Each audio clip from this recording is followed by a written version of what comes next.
This is the Action Movie Guys podcast, bringing you action movie reviews from across the decades, plus box office numbers and insight like never before. And now, your hosts of the Action Movie Guys podcast, Alex and Nate. Welcome, everyone, to a brand new episode of the Action Movie Guys podcast. Now, this is episode 227, Charlie's Angels from the year 2000. I'm your host, Alex Figueroa. My co-host is Nate from Netflix Reviews. You know, it's kind of hard that I said 227. Yeah. 227. A lot of twos in there. 227, 2000. I can't believe this movie's from 2000, to be honest with you. Yeah, you know what? But Nate, how long has it been since you've seen Charlie's Angels? Since 2000. No, I'm just kidding. I've seen it since 2000. Gosh, when I watched it, I realized it's been a long time. I'm going to say 15 years. It got to be at least 15 years since I've seen this movie. You know, I'm on the boat with you, bro. Because when I watched this movie, I said, man, I don't remember half of anything that went. Even part two. Me neither. Like, we I don't remember part any two. of part two. Yeah, part two was just like if I just brought the movie and put it on for the first time. But we'll get to that in the next episode. In this one, I did not know. 23 years old. I can't believe that this movie's 23 years old. It's really... I cannot believe it. That's more than half my life ago. Yeah. Well, anyway, let's get right to what the critics and the audience have to say about this movie, because I feel so old now. I mean, well, you know, these movies both, you know, the Charlie's Angels movies, as far as the critics go, and you're going to see, I mean, we always do them one at a time. Critic score for this is not bad, actually. I don't think it's that surprising. The critic score is a 68%, pretty good. The audience score, this is the one that I think is a little surprising. The audience score for the first Charlie's Angels is a 45%. So, to my knowledge, I remember a lot. Everyone liked this movie. Like, all my family members like my cousin liked it. I know my sister likes it. I mean, that's everyone to me. But I remember when it came out, like, it was like a big thing. It made a lot of money. So I think the audience score is kind of low to me. It's very shocking because there's going to be a lot of stuff we're going to talk about throughout this movie that it makes it you could never make this type of movie now in this generation. Do you think maybe the bad reviews are like new? And so it's lowering the score in hindsight? I think so. It has to be, because I'm with you. When this movie came out, okay, I have the numbers here. It was a $93 million budget, okay? Mm-hmm. It grossed $264 million worldwide. So it made its money back, and that's why we got Full Throttle in the next episode. Yeah. But you're absolutely right. People went to see this. This movie, again, we're going to give you guys our actual reviews on this film. Does it still hold up after all these years? But I'm with you. 5%.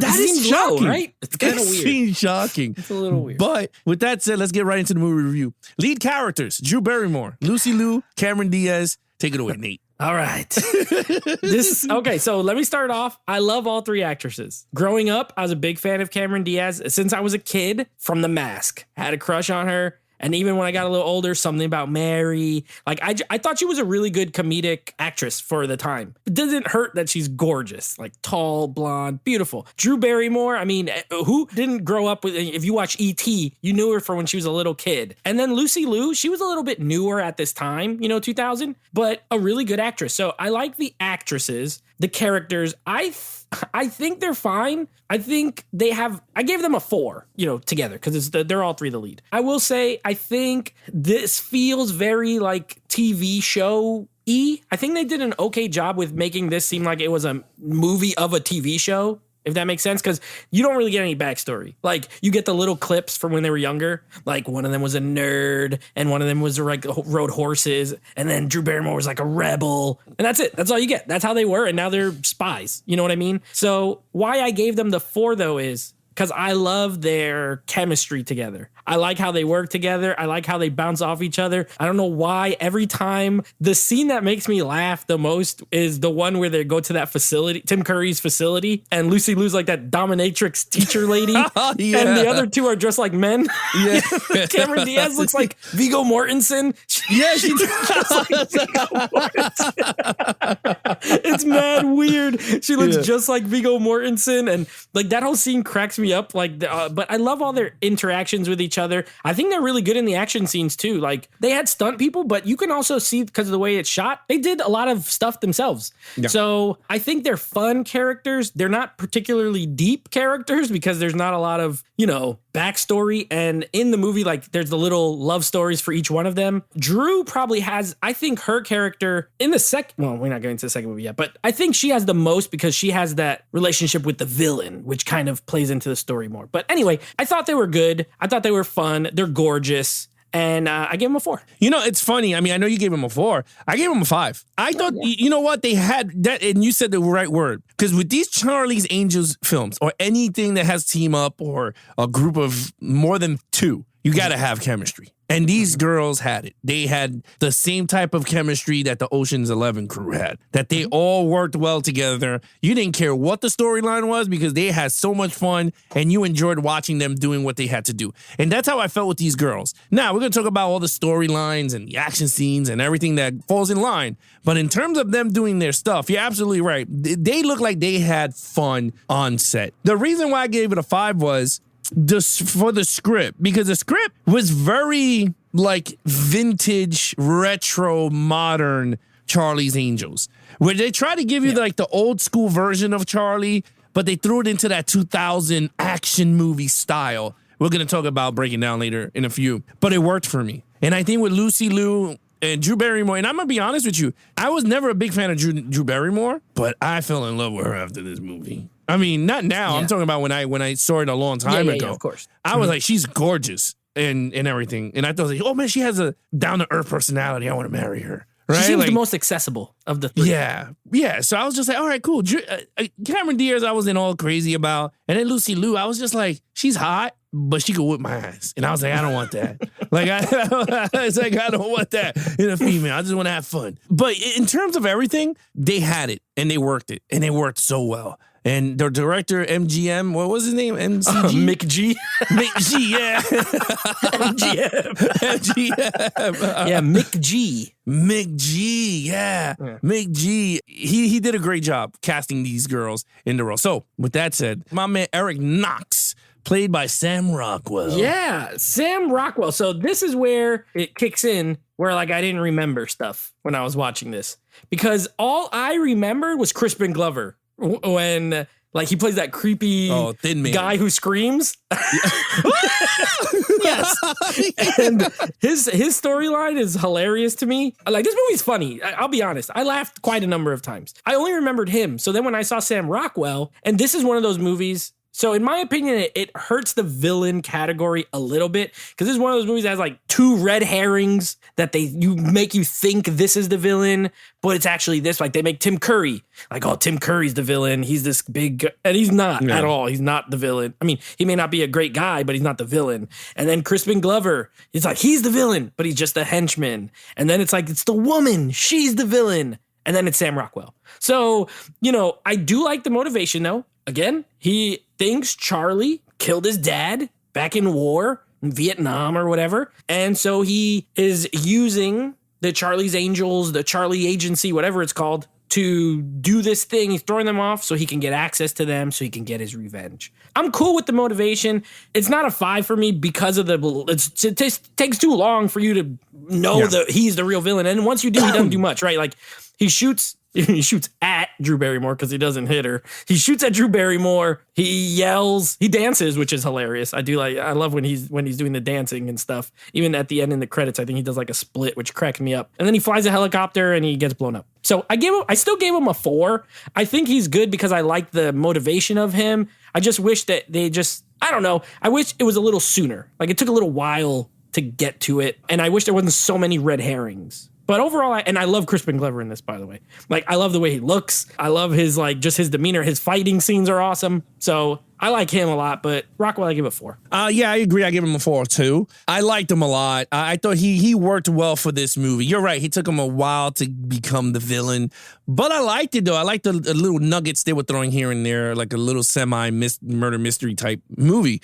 I thought it was pretty cool. Crispin Glover though, he's a weird ass dude, bro. Let me just tell you, that dude is a weird. And I don't understand how nobody could cast this guy, because I'll cast him as like Scarecrow in like a Batman movie. Like, this dude is creepy as shit. Like, he was sniffing hair, and I was like, this dude is creepy. I mean, he's mad, and you're right, that scream makes me laugh.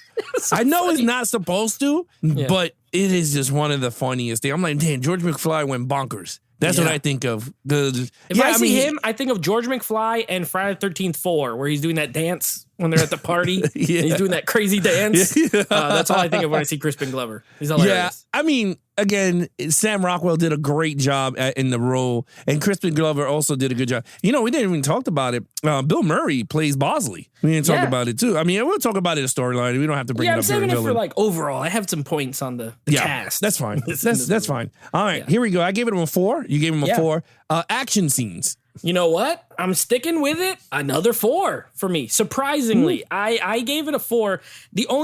So there are things that keep it from being a 5. Number 1, there's not a ton of action. Like, this is a action comedy. It's a Actually, I would say this is a comedy with action in it, if, is how I put it. But I love the fact that most of the action is like martial arts. Like, you tell McG likes like martial arts movies. I love the fight scene with the Prodigy when the Prodigy music is playing. And the Prodigy is like in all the soundtrack to these movies. And I was a big fan of that, like their music in the late 90s. I thought it was cool. So when they start fighting, when they're in like that alley and they're fighting with Crispin Glover, he's like fighting all of them. I was like, what the heck, bro? Like, they just bust out in a martial arts fight. And yeah, they do the wires, and I'm okay with it. It's fun. Is it believable? No. Is it realistic? No. Did I have fun when I was watching it? Yes, absolutely. But because of those other things, I can't give it a 5. Like, a 5 for me, it's got to be like, this is realistic and awesome. No, it's really cheesy, but it was fun. Not a lot of shooting. There's some shooting, but it's not all guns, which, you know me, I'm not just like, I hate when it's just shooting. But yeah, I'll let you go more with action. I gave it a 4. I thought it was fun.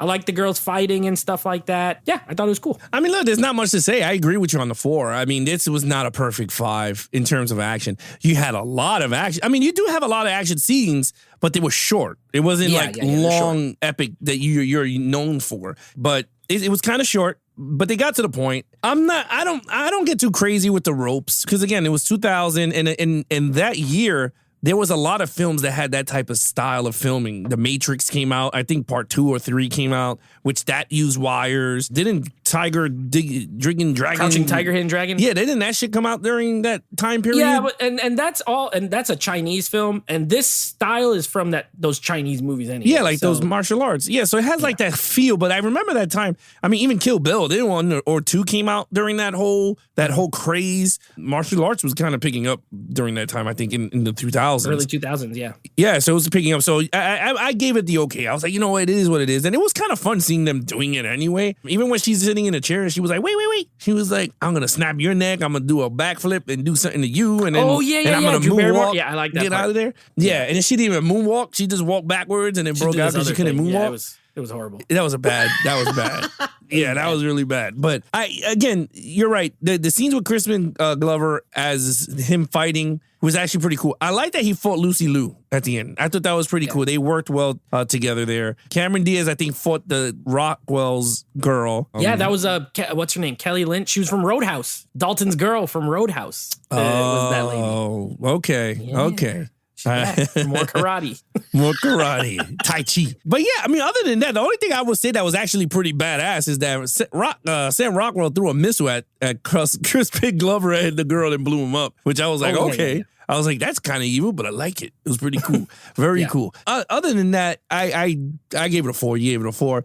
Okay, storyline. All right. I'm going to relax a little bit here. I've been giving out 4s, very generous. I'm going to stop that because this storyline's it's okay. It's really, really all over the place, to be honest. It feels like this movie feels like a TV show where each episode is like 10 minutes. Honestly, it feels like 9, 10-minute TV episodes because they're going on these little. It reminded me. Did you ever? I think you did. You watched the show Alias. You remember the show Alias? Oh yeah, it was Jennifer Garner. This reminded me of Alias. Like they go in costumes, and then they go do like something. They go to the NASCAR thing, and then they go to the facility, and then they're all like little episodes where stuff is happening. And to me, like it's not like a great story. Again, it's like a fake out. Where you know it's the lady the whole time. Like, she's involved. I do think the script is funny. So I think the script's not like poorly written or anything. A lot of the jokes hit for me. I thought it was funny. I laughed a lot. Bill Murray was funny. The girls were funny. Sam Rockwell was funny. Tom Green, now he could be, hit or miss for most people. I watched his show on MTV when I was a kid. I was like 12, 13. When the Chad comes on, he makes me laugh, especially when he just falls in the water. He does it like, it's the Chad. It's the Chad. And he just falls in the water. It makes me laugh. I don't care. So I thought it was funny, but I mean, I can't say like this is a great storyline. Like this is the most basic kind of spy movie storyline just with a lot of comedy. I gave it a 3. I don't think it's terrible, but I don't think it's like the strong point of this movie. I gave it a 3 also. It's a good storyline. It's nothing generic. It's the most generic. It's a revenge story. He killed my dad. You thought he killed the dad. You finally get to see Charlie. You don't get to see Charlie, but you do see him a little bit of silhouette at the end. And she saw him in the distance, and I was like, oh, boo-hoo, woo-woo. Bill Murray, I thought was funny as hell in this movie. He was mad funny. And I liked him when they were wearing the sweetest thing. He's playing the big bow. Oh, yeah, like, the tuba. Yeah, he's playing the tuba with the big ass mustache. He like puts it right in the guy's face, and that guy can't see that it's like scanning his eyes. Yeah, I was just like, get the hell out of here. And then he's eating the bar of soap, and he made a Desert Eagle. That part was hilarious. I was like, what is he gonna do with that? I thought that was he didn't do shit with it. But again, Bill Murray was fun. He threw an element in there. I'm trying to think like it's the storyline was again it's it was so like basic that you can't remember anything that sticks out. Yeah, it's just a generic basic thing, and then most of the stuff I got to talk about is really overall. To be really honest with you, I mean, again, it's very basic. You're right. It's a typical storyline for spy/comedy. Nothing crazy with many not subplots, but like mini skits throughout, so they can fuse into the movie. So it's like more skits than anything. It's like a Saturday Night Live movie. Like each thing is like a skit, but I gave it a 3. You gave it a 3. Okay, overall. But overall, I like this movie. It was fun. I thought it was good. I gave it a 4. I had a good time with it. I remember liking it whenever I saw it last time. And when I watch again, I still liked it. Now, a couple things, because I'm going to let you go. I don't want to spend too... Charlie's Angels doesn't deserve... To me, it doesn't deserve these long, drawn-out explanations. What I will say is the cast in this movie is so much better than it should be. Because not only do you have these 3 ladies who are in the lead, and sure, at the time, probably they were not what they became. Like, this kind of put Cameron Diaz, I think, even more into, like, A-list. But Drew Barrymore was, like... She was a child actor and then like a troubled teen. And this was not like, she was not like big A-list star. And Lucy Liu was still kind of relatively unknown. So this was kind of a star maker for those 3. But then they surrounded them with, Sam Rockwell is an Oscar winner now, future Oscar winner. Crispin Glover, a good character actor. Bill Murray, a comedic legend. And then you also have Tim Curry, who is just like, Tim Curry is like a genre... a god almost, as far as the roles he's done. He's Pennywise. He's the freaking devil from Legend. He's just had so many iconic roles, right? Mr. Frankenfooter in the Rocky Horror Picture Show. Rocky Horror. Yeah, he is iconic, an iconic actor. So like they had a great cast. Okay, that's number 1. Number 2, I love the soundtrack in this movie. I think it got so many good songs. And sometimes, like licensed music, I get the argument of like, sometimes I think it's too, I don't love it. I think it's too on the nose. But to me, the way this movie used the licensed music was good. I enjoyed it. I like every time Cameron Diaz dances, I think is pretty funny. When they go to Soul Train, that whole scene is hilarious. And when they're leaving and Luke Wilson, they're all like dapping up Luke Wilson, like, yeah, okay. And then he's like becomes friends with them and stuff. Like, I thought that was cool. So, and again, the action scenes with like anytime they're playing like The Prodigy, I thought it was really good. It really worked. You could tell McG is a fan because you had 1 song in this and you had 2 songs in the sequel.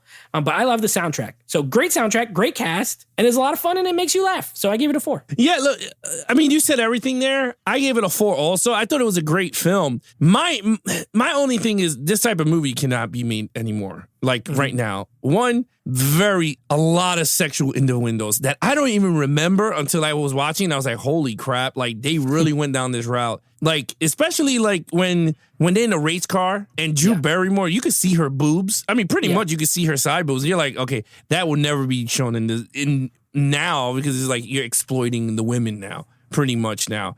And a lot of what they were saying is a lot of double meaning. Like, for instance, when Cameron Diaz was like, well, I signed a permission slip so you could slip your package into my slot. Yeah, anytime you want. And the guy was like, what? He was just like, and then Lucy Liu has the same type of lines a lot throughout the movie.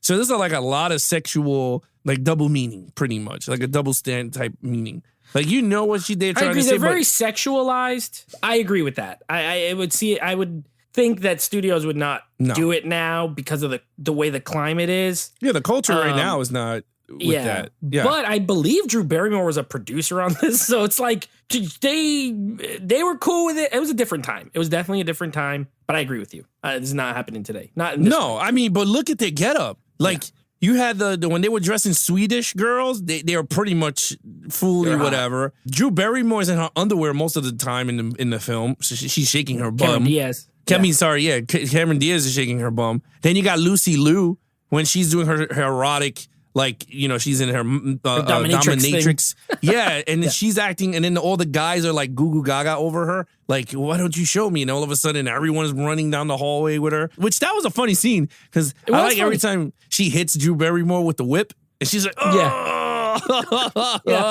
She like hurts. But anyway, I'm not saying it's a bad thing. I just think it's just like Tropic Thunder, where films like this cannot be. Time. Yes, because there's a lot of movie. I think if we pull them out of the hat from that era, I guarantee you'll have that same sexualized, like the women looking all hot and double standard writing and all that. But it's all right though. Again, it worked very well, and I'm not saying it in a bad way. Like, I don't want people to be like, oh, but it still holds up for the movie. Like, even those lines that they were saying, it was funny, but I guess because I'm older now, it's like, this is not going to land. This is not going to work very well. Even my wife said it when she was watching the movie with me. She was like shocking. She was like, holy crap, I don't even remember. Like, this is the line that she used. But I thought it worked. Even when she was doing the Soul Train, right? And she started dancing, and everyone, everyone stopped and looked at her, and all you heard was crickets.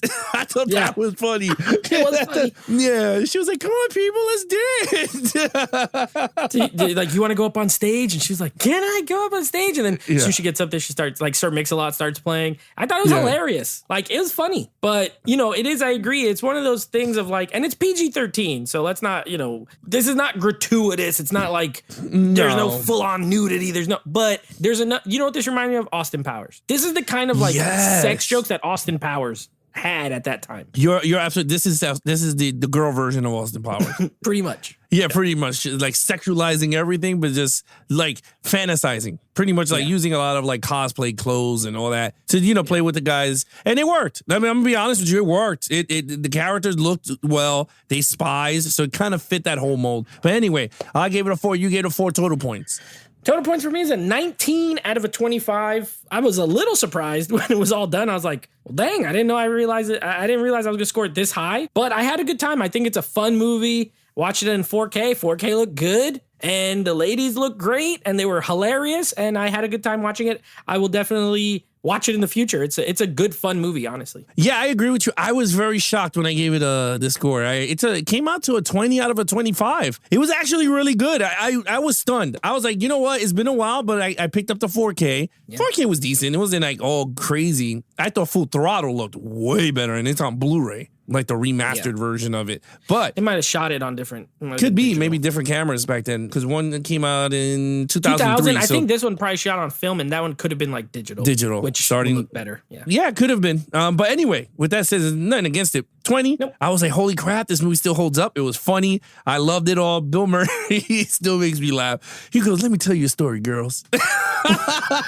It's so stupid. Yeah. Oh my God. But yeah, anyway, other than that, I thought everything worked well. You're right. The soundtrack was good. Crispin Glover, Sam Rockwell, everything flowed. I think the stars aligned when they cast everybody. So it was a pretty good sleeper hit in the 2000. And other than that, Nate, what's coming up next? All right. So next episode, we're going to go with the sequel. This month we're doing the originals and the sequel. So we're doing a little Charlie's Angels Full Throttle. And if you thought it was a long time since you've seen the first one, just wait till you see the second one, because I don't remember anything from this movie except that Demi Moore was in it. That's literally all I remembered. So we're going to be doing a little Charlie's Angels Full Throttle, and then we're starting a new franchise the next episode after that. So this is going to be fun. This is going to be a 5-movie arc where we are going to be doing X-Men spin-off movies. So you will not get any X-Men team movies. Those are later this year. We will be doing the 3 Wolverine films and the 2 Deadpool films. They are like characters, they're almost like solo characters, but they're X-Men adjacent, right? Because he was an X-Men, and Deadpool, of course, has Colossus and X-Men people in it. So we're going to be doing those 5 movies. Yeah, so that should be pretty fun. There you have it, guys. If you guys want to follow us in our social media accounts, please follow Nate over on Instagram at Netflix Reviews. Check out the podcast with him and his friends called Netflix Movie Reviews. Anything Action Movie Guys podcast, head over to youtube.com/Geeks and Flicks for the video version of the podcast, or head over to Instagram at Action Movie Guys Podcast. Other than that, I'm your host, Alex Figueroa, and he is Nate from Netflix Reviews. Be awesome to each other and geek out.